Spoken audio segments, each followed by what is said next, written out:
세계 경제를 좌우하는 강대국들이 발칵 뒤집혔습니다. 유엔 본부에서 벌어진 충격적인 일, 독일 출신 고위 경제 관료 마틸다 슈나이더가 무릎을 꿇었기 때문입니다.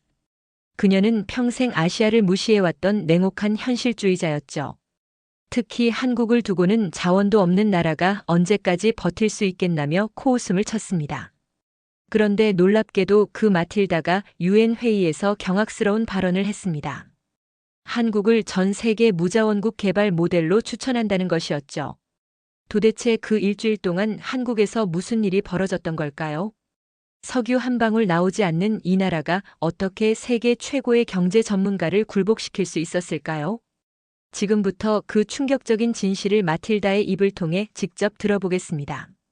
저는 마틸다 슈나이더입니다.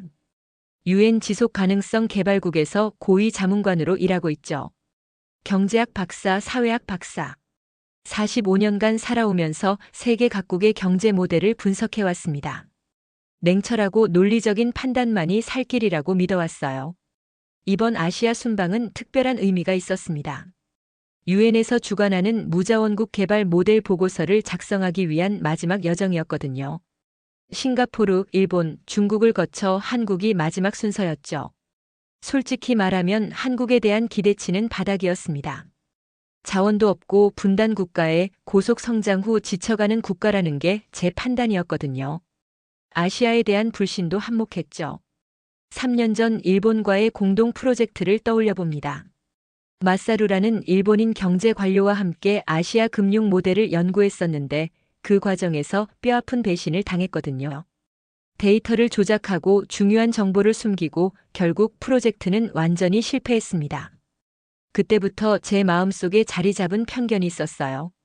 아시아는 감정적이고 비효율적이다. 논리보다는 체면을 중시하고 투명성보다는 관계를 우선시한다. 이런 생각이 머릿속에 깊이 박혀 있었죠. 인천공항에 도착했을 때의 첫인상도 그랬습니다. 깔끔하긴 하지만 특별할 게 없더군요. 공항 직원들이 90도로 인사하는 모습을 보며 속으로 중얼거렸죠. 또 시작이구나, 형식적인 예의. 숙소로 가는 택시 안에서 운전사가 말을 걸어왔습니다. 어디서 오셨어요? 유엔에서 온다고 들었는데 우리나라 어떻게 보세요? 저는 무심코 대답했죠. 아직 잘 모르겠지만 연구할 게 많을 것 같습니다. 운전사는 웃으며 말했어요. 우리나라는 자원이 없어서 사람이 자원이에요. 그게 장점이자 단점이죠. 그 순간 저는 코웃음을 쳤습니다. 또 시작이구나, 이런 감상적인 이야기들. 사람이 자원이라니 얼마나 비과학적인 표현인가요? 호텔에 도착해서 첫 번째 자료를 받았습니다. 한국의 K-스타트업 현황 보고서였죠. 페이지를 넘기며 데이터를 훑어봤는데 순간 어이가 없었어요. 이게 선진 모델이라고. 혼자 중얼거렸습니다. 정부 지원에 의존하는 구조, 과도한 경쟁, 높은 실패율. 어디가 지속 가능한 모델인지 이해할 수 없었거든요. 다음 날 아침 첫 번째 미팅을 위해 나가면서 호텔 로비에서 한국 뉴스를 봤습니다. 젊은 기업가들이 인터뷰하는 모습이 나왔는데 한 사람이 이렇게 말하더군요. 실패해도 다시 일어날 수 있다는 믿음이 있어요. 우리는 포기하지 않거든요. 그 순간 제 머릿속에 떠오른 생각은 하나였습니다. 감정적이고 비현실적이다. 실패를 두려워하지 않는다는 게 경제 모델의 기반이 될 수 있을까요? 택시를 타고 첫 번째 미팅 장소로 향하면서 창밖을 바라봤습니다. 빽빽한 건물들, 바쁘게 움직이는 사람들. 그런데 이상하게도 무언가 다른 느낌이 들었어요. 일본에서 느꼈던 차갑고 정교한 분위기와는 달랐고 중국에서 느꼈던 거대하고 압도적인 분위기와도 달랐습니다.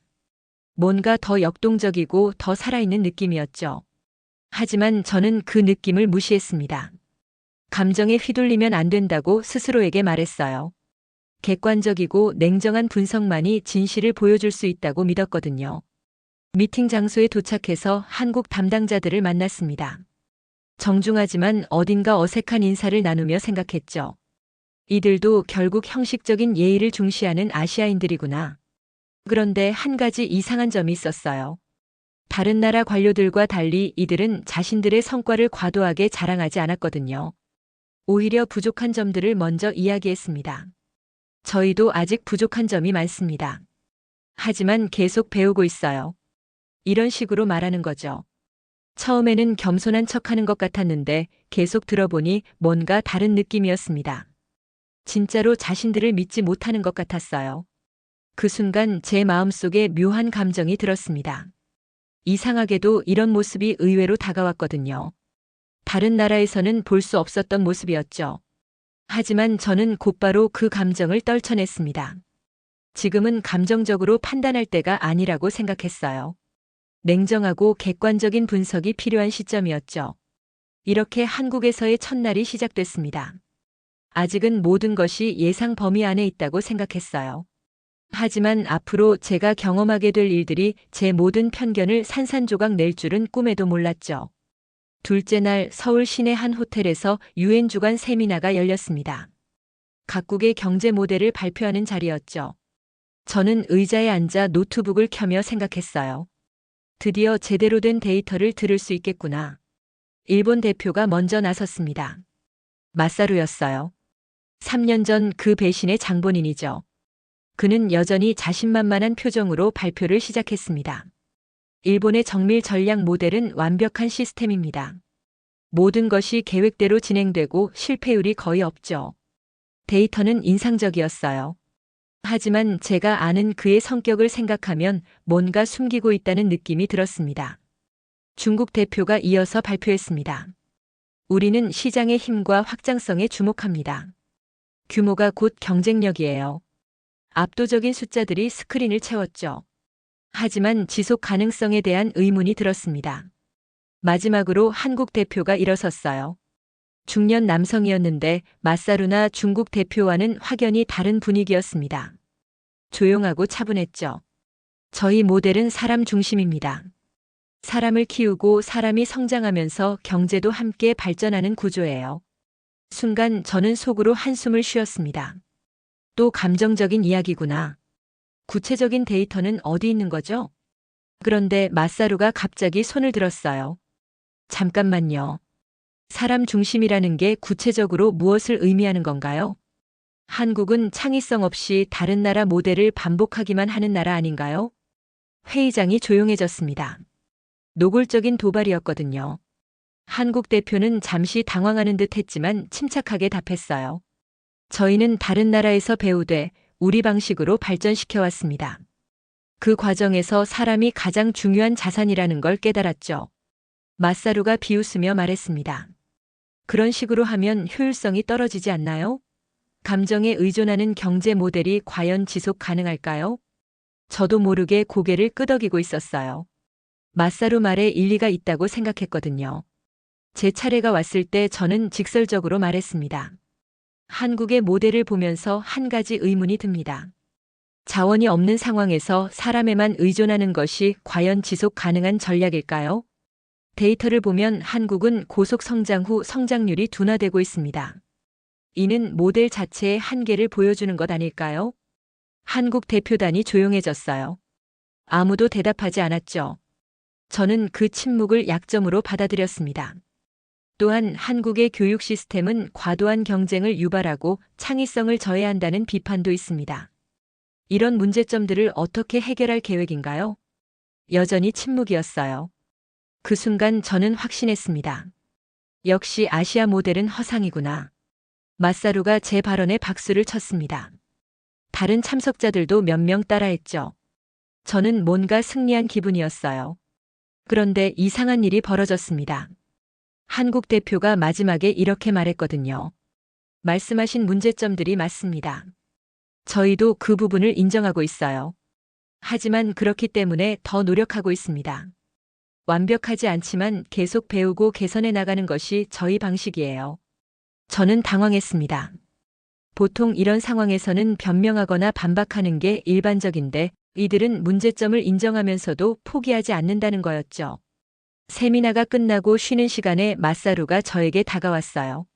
마틸다 잘했어. 한국인들은 항상 저런 식이야. 겉으로는 겸손한 척하지만 속으로는 다른 생각을 하고 있어. 저는 고개를 끄덕였지만 뭔가 찜찜한 기분이 들었습니다. 한국 대표의 표정에서 진심을 느꼈거든요. 오후 세션에서 한국 대표가 다시 발표했습니다. 이번에는 구체적인 데이터를 가져왔어요. 저희는 R&D 투자율이 세계 최고 수준입니다. 하지만 그보다 중요한 것은 그 투자가 사람을 키우는데 집중되어 있다는 점이에요. 숫자들이 화면에 나타났는데 생각보다 인상적이었습니다. 하지만 저는 여전히 의심스러웠어요. 이런 투자가 실제로 성과로 이어지고 있나요? 한국 대표가 답했습니다. 아직 부족한 점이 많습니다. 하지만 젊은 세대들이 보여주는 가능성을 보면 희망적이라고 생각해요. 또 감정적인 이야기구나. 저는 속으로 중얼거렸죠. 그런데 이상하게도 그들의 침묵이 자꾸 신경 쓰였어요. 다른 나라 대표들은 비판받으면 즉시 반박하거나 변명했는데 한국 대표들은 그냥 조용히 들었거든요. 왜 그럴까? 정말 할 말이 없는 걸까? 아니면 다른 이유가 있는 걸까? 세미나가 끝나고 호텔로 돌아가는 길에 계속 그 생각이 머릿속을 맴돌았습니다. 분명히 문제점들을 지적했는데 왜 이렇게 마음이 편하지 않은 거죠? 그날 밤 호텔방에서 자료를 다시 정리하면서 생각했어요. 내일부터는 한국의 실제 현장을 보게 될 텐데 과연 어떤 모습일까? 오늘 세미나에서 본 것처럼 허상일까? 아니면 정말 다른 무엇이 있을까? 마사루의 말이 계속 귓가에 맴돌았습니다. 하지만 동시에 한국 대표의 진심 어린 표정도 잊을 수 없었어요. 뭔가 복잡하고 혼란스러운 기분이었죠. 다음 날 아침 한국의 인간 개발 시스템 현장을 방문하는 일정이 시작됐습니다. 솔직히 말하면 별 기대는 하지 않았어요. 어제 세미나에서 본 것처럼 감정적인 이야기만 늘어놓을 거라고 생각했거든요. 첫 번째 목적지는 삼성 인재개발원이었습니다. 버스에서 내리며 생각했죠. 대기업 홍보용 시설이겠구나. 겉만 번지르르 하고 실속은 없을 거야. 그런데 안내를 받으며 시설을 둘러보는데 뭔가 다른 느낌이 들었어요. 일본에서 본 기업 연수원들과는 확연히 달랐거든요. 저희는 직원들에게 실패할 권리를 줍니다. 담당자가 말했어요. 실패를 통해 배우고 그 경험이 다음 도전의 밑거름이 되거든요. 저는 미간을 찌푸렸습니다. 실패할 권리라니 이게 무슨 경영 철학인가요? 구체적으로 어떤 방식으로 운영되나요? 신입사원부터 임원까지 모든 계층이 함께 프로젝트를 진행합니다. 나이나 직급에 상관없이 좋은 아이디어는 채택되죠. 설명을 들으며 교육 현장을 지켜봤습니다. 20대 신입사원이 50대 임원에게 당당히 의견을 제시하는 모습이 보였어요. 이런 방식이 효율적일까요? 제가 물었죠. 처음에는 혼란스럽죠. 하지만 시간이 지나면서 더 창의적인 결과가 나온다는 걸 발견했어요. 저는 고개를 갸우뚱했습니다. 서구식 교육 방식을 따라한 것 같은데 뭔가 다른 느낌이었거든요. 두 번째 목적지는 카이스트 R&D 센터였습니다. 이곳에서 제 눈빛이 조금씩 바뀌기 시작했어요. 연구실을 둘러보는데 학생들이 진짜 열정적으로 연구하고 있었거든요. 밤늦게까지 남아서 실험하는 모습, 실패해도 다시 도전하는 모습들이 보였습니다. 저희 학생들은 평균 하루 12시간 이상 연구실에 있어요. 교수가 말했죠. 억지로 시키는 건 아니에요. 스스로 찾아와서 연구하는 거죠. 저는 한 학생에게 직접 물어봤습니다. 왜 이렇게 오래 연구실에 있나요? 재미있어서요. 그리고 제가 하는 연구가 나라에 도움이 될 수 있을 것 같아서요. 나라에 도움이 될 수 있을 것 같아서라니. 이런 말을 진심으로 하는 학생을 본 게 언제였던가요? 연구 성과들을 보여주는데 정말 놀라웠습니다. 세계 최고 수준의 기술들이 여기서 나오고 있었거든요. 이 모든 것이 사람을 키우는 시스템에서 나온 결과인가요? 제가 물었어요. 맞습니다. 저희는 기술보다 사람을 먼저 키웁니다. 사람이 성장하면 기술도 따라오거든요. 그 순간 머릿속에서 뭔가 번쩍했어요. 이들이 말하는 사람 중심이라는 게 단순한 감정적 표현이 아니었구나. 세 번째로 방문한 곳은 스타트업 인큐베이터였습니다. 여기서 제가 정말 충격을 받았죠. 젊은 창업자들이 발표하는 모습을 봤는데 그들의 눈빛이 달랐어요. 단순히 돈을 벌기 위해서가 아니라 정말 세상을 바꾸고 싶어하는 눈빛이었거든요. 실패하면 어떻게 하시나요? 제가 물었어요. 다시 시작하죠. 실패는 성공의 과정이니까요. 자금 조달은 어떻게 하나요? 정부 지원도 받지만 더 중요한 것은 사람들이 저희를 믿어준다는 거예요. 사람들이 믿어준다는 말에 저는 잠시 멈췄습니다. 구체적으로 어떤 의미인가요? 가족, 친구, 동료들이 저희 꿈을 지지해줘요.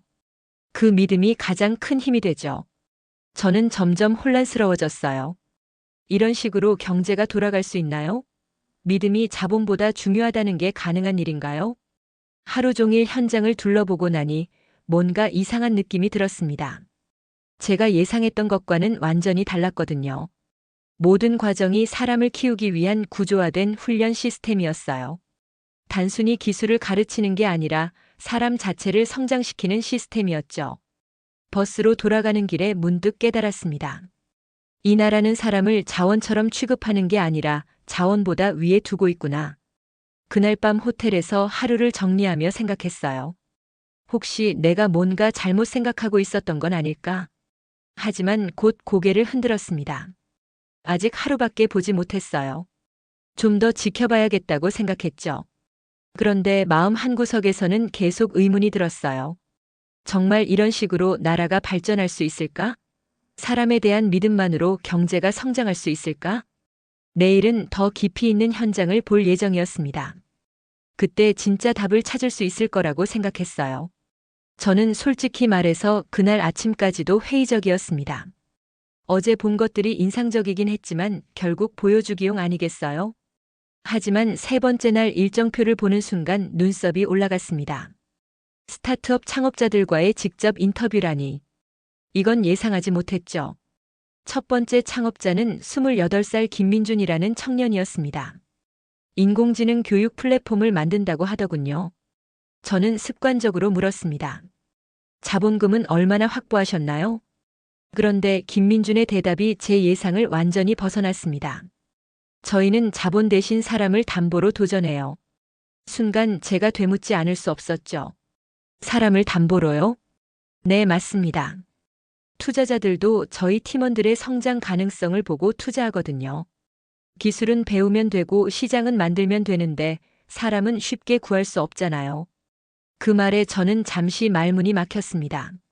서양에서는 항상 자본이 먼저고 사람은 그 다음이었거든요. 두 번째 창업자 박소영도 비슷했습니다. 친환경 소재 개발 회사를 운영하는 32살 여성이었죠. 실패해도 다시 도전할 수 있는 환경이 있어요. 주변에서 한 번 더 해보라고 응원해주거든요. 제가 고개를 갸우뚱했습니다. 실패에 대한 두려움은 없나요? 물론 있죠. 하지만 더 큰 건 기대감이에요. 내가 성공하면 후배들도 따라올 거라는. 그때 한국 담당자가 저에게 영상 하나를 보여줬습니다. 1998년 IMF 외환위기 당시 금모으기 운동 영상이었죠. 화면 속에서 할머니들이 금반지를 내놓고 아이들이 저금통을 들고 나오는 모습을 보는데 저는 눈을 떼지 못했습니다. 국민이 나라를 구했다는 건 서양에선 이론으로만 존재했는데 제가 중얼거리자 옆에 있던 통역사가 조용히 말했습니다. 그때 모은 금이 227톤이었어요. 하지만 더 중요한 건 그 마음이었죠. 저는 그 순간 깨달았습니다. 이 나라가 가진 자원은 땅속에 묻혀 있지 않았습니다. 사람들 마음속에 있었던 거죠. 세 번째 창업자와의 인터뷰에서 결정적인 순간이 왔습니다. 의료기기 스타트업을 운영하는 이재현 대표였는데 제가 가장 큰 자산이 뭐냐고 묻자 이렇게 답했습니다. 절박함이요. 그리고 그 절박함을 함께 나누는 동료들. 절박함이 자산이라고요? 네. 저희는 없어서 간절하거든요. 그 간절함이 창의성을 만들어내죠. 그 말을 듣는 순간 제 가슴이 뜨거워졌습니다. 지금까지 저는 있는 것만 자원이라고 생각했는데 이들은 없음 자체를 힘으로 바꾸고 있었던 거죠. 마지막 질문을 던졌습니다. 혹시 실패할까봐 두렵지 않나요? 이재현 대표가 미소를 지었습니다. 두렵죠. 하지만 더 두려운 건 도전하지 않는 것이에요. 우리 다음 세대가 왜 그때 시도하지 않았을까 묻는 것 말이에요. 인터뷰를 마치고 나오는 길에 저는 생각했습니다. 이 사람들은 자원이 없어서 약한 게 아니라 자원이 없어서 더 강해진 것 같았어요. 그날 저녁 호텔방에서 보고서 초안을 다시 펼쳐봤습니다. 제가 써놓은 한국은 지속 가능하지 않다는 문장이 눈에 들어왔죠. 과연 그럴까요? 이 나라 사람들이 보여준 건 단순한 감정이 아니었습니다. 사람 중심의 데이터와 실천이었죠. 그 순간 저는 깨달았습니다. 진짜 자산은 보이지 않는 곳에 있었고 그것은 사람들의 마음속에 뿌리내린 신념이었습니다. 한국이 가진 이 보이지 않는 자산 앞에서 저는 처음으로 제 편견이 흔들리기 시작했습니다. 이것이야말로 우리가 찾던 무자원국 성장 모델의 핵심이 아닐까요? 네 번째 날 아침 저는 한국 정부 관계자들과 만나게 되었습니다. 국가 전략 인재 양성 시스템에 대한 브리핑이었죠. 교육부 김성호 국장이 프레젠테이션을 시작했습니다. 한국의 R&D 투자 비율은 GDP 대비 4.81%로 세계 1위입니다. 저는 고개를 끄덕였습니다. 이런 수치는 익숙했거든요. 또한 우리나라 15-34세 고등교육 이수율은 69.6%로 OECD 평균을 크게 웃돕니다. 하지만 그때 제 옆에 앉은 맞사루가 작은 목소리로 비웃었습니다. 그런 건 쇼잉이야, 마틸다. 보여주기용이라고. 저는 맞사루를 흘끔 쳐다봤습니다. 일본에서 함께 일했던 동료였지만 요즘 그의 태도가 점점 불편해지고 있었어요. 김성호 국장이 계속 설명했습니다. 하지만 중요한 건 숫자가 아닙니다. 우리가 만든 건 시스템이 아니라 문화거든요. 그때 한 젊은 공무원이 나서서 말했습니다. 국장님, 제가 설명해도 될까요? 물론이지, 민수야. 그 공무원 박민수가 열정적으로 이야기하기 시작했습니다. 저희 부서에서는 매월 전국 중고등학교를 돌면서 학생들과 직접 대화해요. 그들이 뭘 원하는지, 어떤 꿈을 갖고 있는지 듣죠. 저는 의아했습니다. 그게 정책과 무슨 관련이 있나요? 정책은 사람을 위한 거잖아요.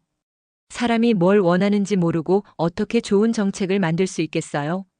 그 말에 저는 잠시 말문이 막혔습니다. 서양에서는 데이터 분석이 먼저고 사람은 그 다음이었거든요. 맞사루가 다시 중얼거렸습니다. 전형적인 아시아식 감상주의네. 하지만 저는 박민수의 표정을 자세히 보고 있었습니다. 그의 눈에서 진심이 느껴졌어요. 이건 연출이 아니었습니다. 김성호 국장이 다른 자료를 보여줬습니다. 이건 우리나라 청년 창업 지원 프로그램 현황인데요. 그런데 그 순간 제가 놀란 건 숫자가 아니었습니다. 화면에 나온 청년들의 얼굴이었죠. 모두 살아있는 표정을 하고 있었어요. 이 친구는 22살에 AI 스타트업을 만들어서 지금 직원 50명을 고용하고 있습니다. 이 친구는 대학 2학년 때 친환경 기술로 창업해서 해외 수출까지 하고 있어요. 한 명 한 명의 이야기를 들으면서 저는 점점 빠져들었습니다. 이건 통계가 아니라 살아있는 이야기였거든요. 맞사루가 다시 끼어들었습니다. 마틸다, 이런 건 어느 나라에나 있어. 특별할 게 없다고. 하지만 저는 이상하게도 맞사루의 말이 귀에 들어오지 않았습니다. 제 시선은 온통 발표자들의 표정과 목소리에 집중되어 있었어요. 산업통상자원부 박지영 과장이 마지막 발표를 시작했습니다. 우리나라 인재 정책의 핵심은 믿음입니다. 믿음이요? 네, 젊은 세대를 믿는 마음이죠. 그들이 실패해도 다시 일어설 수 있다는 믿음, 그들이 우리보다 더 나은 미래를 만들 수 있다는 믿음. 그 말을 듣는 순간 저는 깨달았습니다. 지금까지 제가 본 모든 것들의 공통점을 말이에요. 김민준 창업자의 사람을 담보로 도전한다는 말, 박소영 대표의 후배들도 따라올 거라는 기대감, 이재현 대표의 다음 세대를 위한 도전. 모든 것이 연결되어 있었습니다. 브리핑이 끝나고 나서 저는 박지영 과장에게 물었습니다. 정말 믿어요? 젊은 세대가 더 나은 미래를 만들 수 있다고. 박지영 과장이 환하게 웃었습니다. 당연하죠. 안 믿으면 어떻게 일할 수 있겠어요? 그 순간 저는 전율을 느꼈습니다. 이 사람들은 정말로 믿고 있었던 거예요. 맞사루가 제 팔을 잡으며 말했습니다. 마틸다, 너무 감정적으로 받아들이지 마. 이런 건 그냥 문화적 차이야. 하지만 저는 고개를 저었습니다. 맞사루, 이건 문화가 아니야. 전략이었어. 뭐가? 숫자는 논리를 만들지만 이야기만이 믿음을 만든다는 걸 이들이 알고 있었던 거야. 그날 저녁 호텔방에서 저는 생각했습니다. 한국이 가진 진짜 힘은 데이터 뒤에 숨어 있는 이야기였고 그 이야기들이 만들어내는 집단적 믿음이었습니다. 이것이야말로 진정한 국가 경쟁력이 아닐까요? 국민 모두가 같은 꿈을 꾸고 그 꿈을 현실로 만들어가는 힘 말입니다. 5번째 날, 저는 더 구체적인 데이터들을 요청했습니다. 어제의 감동도 좋지만 결국 보고서에는 객관적인 수치가 들어가야 했거든요. 한국문화산업진흥원 이현우 팀장이 자료를 펼쳐놓았습니다. 2024년 K콘텐츠 수출액이 137억 달러를 기록했습니다. 저는 놀라지 않을 수 없었습니다. 5천만 인구 국가에서 이 정도 문화 수출이요? 네, 그런데 더 중요한 건 이 성장세입니다. 5년 전 대비 300% 성장했거든요.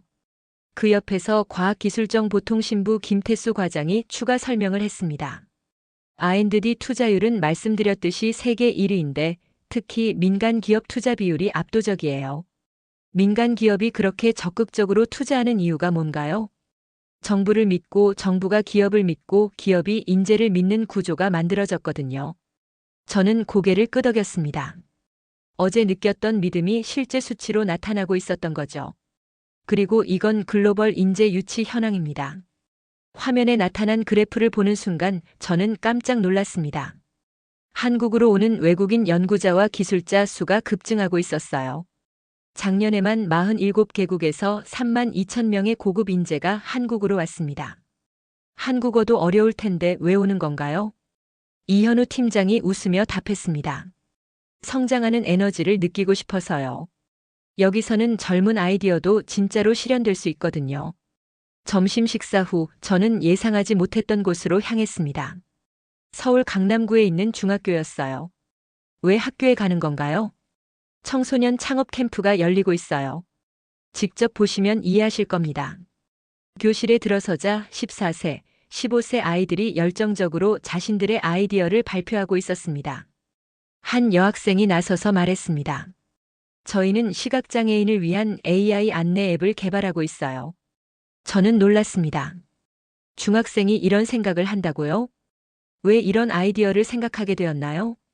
학교 앞에 시각장애인 복지관이 있는데 그분들이 길 찾는 걸 보면서 도움이 되고 싶었어요. 다른 남학생이 손을 들었습니다. 저희는 음식물 쓰레기를 줄이는 앱을 만들고 있어요. 중학생이 그런 걸 만들 수 있나요? 그 순간 담당 교사가 나서서 말했습니다. 아이들이 못할 건 없어요. 어른들이 믿어주기만 하면 됩니다. 저는 그 말에 가슴이 뜨거워졌습니다. 또 믿음이라는 단어가 나왔거든요. 한 아이가 저에게 다가와서 물었습니다.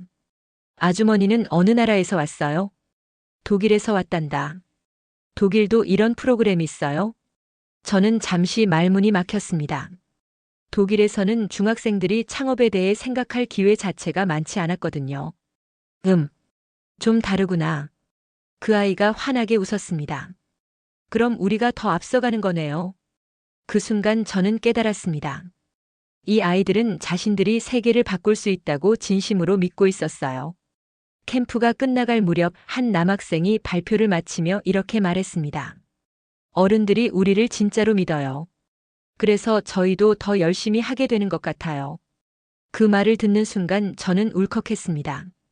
갑자기 과거 일본 프로젝트에서 제가 했던 행동이 떠올랐거든요. 그때 저는 젊은 연구원들의 실수를 보고 역시 경험이 부족해라며 책임을 전가했었습니다. 믿어주기는커녕 의심부터 했었죠. 하지만 여기서는 달랐습니다. 어른들이 아이들을 믿고 아이들이 그 믿음에 보답하려고 노력하고 있었어요. 학교를 나서면서 저는 생각했습니다. 한국이 가진 가장 강력한 자원은 바로 다음 세대를 믿는 마음이었습니다. 그날 저녁 호텔에서 보고서를 정리하면서 저는 확신했습니다. 이 나라는 현재의 자원이 아니라 미래의 가능성에 투자하고 있었고 그 투자가 실제로 결실을 맺고 있었습니다. 숫자로는 증명할 수 없지만 제 눈으로 직접 본 것은 분명했습니다. 한국의 진짜 경쟁력은 사람에 대한 믿음이었고 그 믿음이 만들어내는 무한한 가능성이었습니다. 저는 유엔 본부로 돌아가기 전날 밤 호텔에서 마지막 보고서를 정리하고 있었습니다. 지난 일주일 동안 한국에서 본 것들을 어떻게 설명해야 할지 막막했죠. 숫자와 데이터는 충분했지만 그 너머에 무언가를 어떻게 담아내야 할지 고민이었습니다. 다음 날 아침 마사루가 로비에서 저를 기다리고 있었습니다. 그의 표정은 여전히 비아냥거리는 듯 했죠. 마틸다, 한국 방문은 어땠나요? 예상대로였겠지만 말입니다. 저는 잠시 망설였습니다. 그에게 뭐라고 대답해야 할지 확신이 서지 않았거든요. 생각보다 흥미로웠습니다. 마사루는 코웃음을 쳤습니다.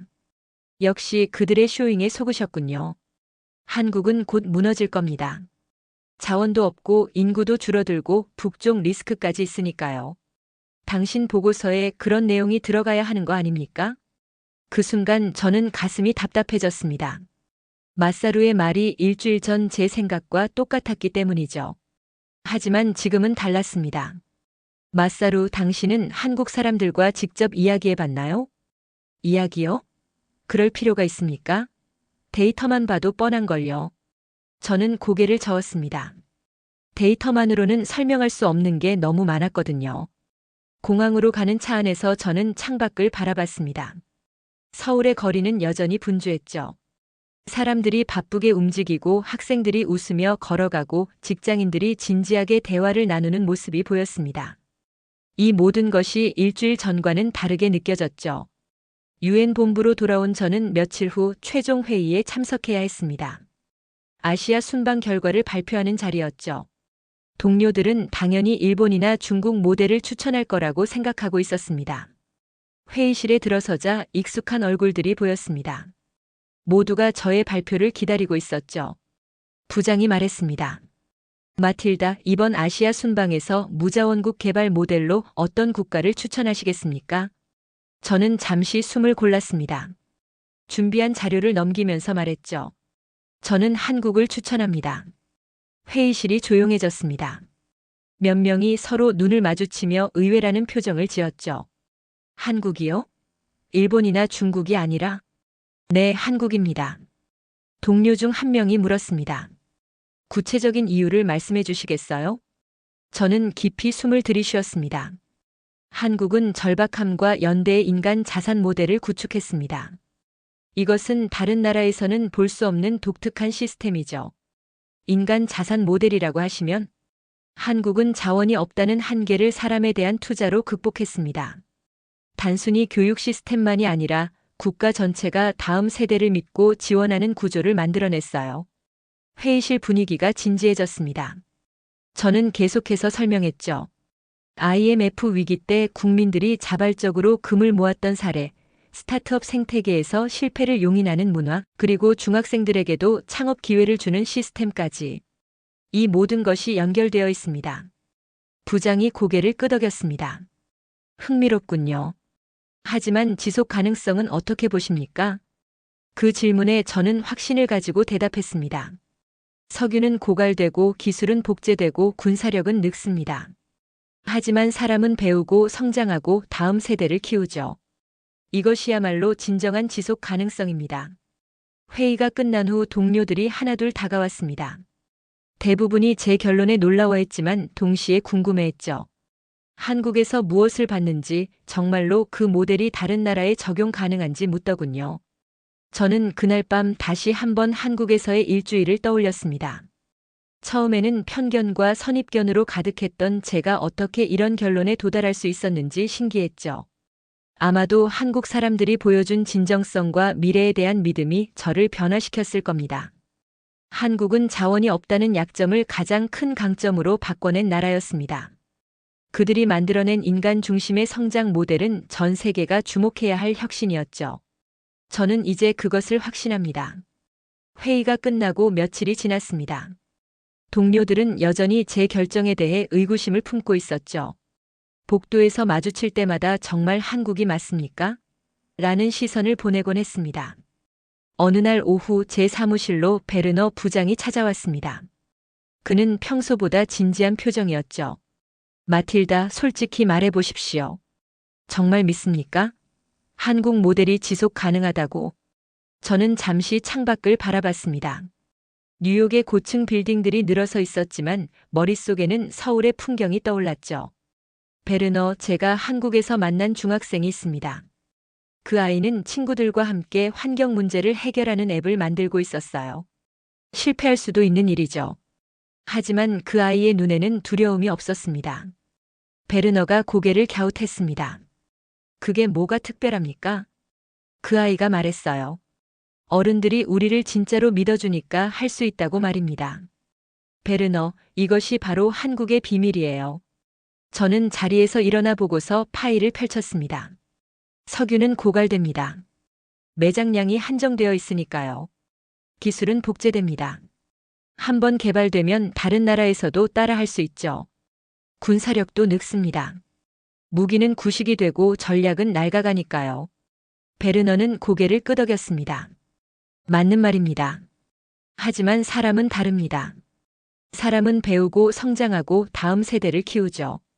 그리고 한국은 바로 이 사람이라는 자원에 모든 것을 걸었습니다. 저는 한국에서 찍어온 사진들을 보여주었습니다. 스타트업에서 열정적으로 일하는 청년들, 연구실에서 밤늦게 실험하는 학생들, 그리고 그 중학생의 환한 미소까지. 이 사람들이 포기하지 않는 한 한국은 절대 무너지지 않을 겁니다. 베르너가 사진을 하나씩 넘겨보며 말했습니다. 하지만 다른 나라도 교육에 투자하고 있지 않습니까? 투자의 방향이 다릅니다. 대부분의 나라는 사람을 도구로 생각해요. 효율성을 높이는 수단으로 말입니다. 하지만 한국은 사람 자체가 목적이에요. 사람이 행복하고 성장할 때 국가도 발전한다고 믿는 거죠. 저는 IMF 위기 때의 영상을 다시 떠올렸습니다. 평범한 시민들이 자신의 금반지를 내놓던 그 순간이 얼마나 강력했는지 말입니다. 베르너, 저는 처음에 한국 사람들을 이해할 수 없었습니다. 왜 그렇게 서로를 믿는지, 왜 실패해도 다시 일어서는지 말입니다. 하지만 이제 알겠어요. 그들은 혼자가 아니라는 걸 알고 있거든요. 베르너는 잠시 생각에 잠겼습니다. 그렇다면 다른 나라도 이 모델을 따라 할 수 있다고 보십니까? 시간이 걸리겠지만 가능합니다. 단 조건이 있어요. 정부와 기업, 그리고 국민 모두가 다음 세대를 믿어야 합니다. 그리고 실패를 용인하는 문화를 만들어야 하죠. 며칠 후 저는 서울로 돌아가는 비행기에 몸을 맡겼습니다. 추가 조사를 위한 출장이었지만 사실은 다시 한번 확인하고 싶었죠. 제 판단이 옳았는지 말입니다. 인천공항에 도착했을 때 익숙한 얼굴이 보였습니다. 지난번에 만났던 그 중학생이 가족과 함께 여행을 떠나는 모습이었어요. 아이는 저를 알아보고 손을 흔들었습니다. 안녕하세요. 그의 프로젝트 드디어 완성했어요. 저는 미소를 지으며 다가갔습니다. 정말요? 축하합니다. 네, 이제 다른 학교 친구들도 쓰고 있어요. 실패할 뻔했지만 선생님들이 계속 응원해 주셔서 해낼 수 있었어요. 그 순간 저는 확신했습니다. 한국이 가진 가장 큰 자원은 바로 이런 아이들을 믿는 마음이라는 것을 말입니다. 아이와 헤어지며 저는 생각했습니다. 세계는 여전히 석유와 광물 그리고 기술력을 두고 경쟁하고 있습니다. 하지만 한국은 이미 다른 길을 걷고 있었죠. 사람을 키우고 꿈을 지원하고 실패해도 다시 일어설 수 있는 환경을 만드는 길 말입니다. 저는 유엔 본부로 돌아가 최종 보고서를 작성했습니다. 한국을 무자원국 개발 모델의 표준으로 추천한다는 내용이었죠. 그리고 마지막 문장에 이렇게 썼습니다. 진정한 자원은 고갈되지 않습니다.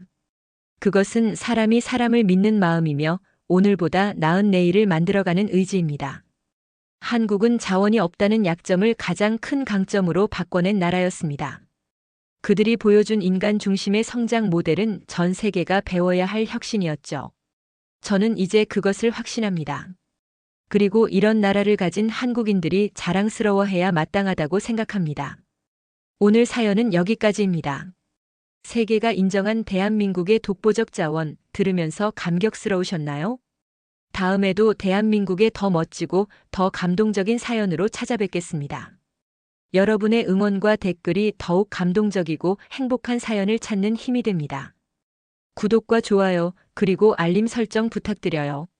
지금까지 대한민국을 사랑하는 감동사연 배달부 감동꿀단지였습니다.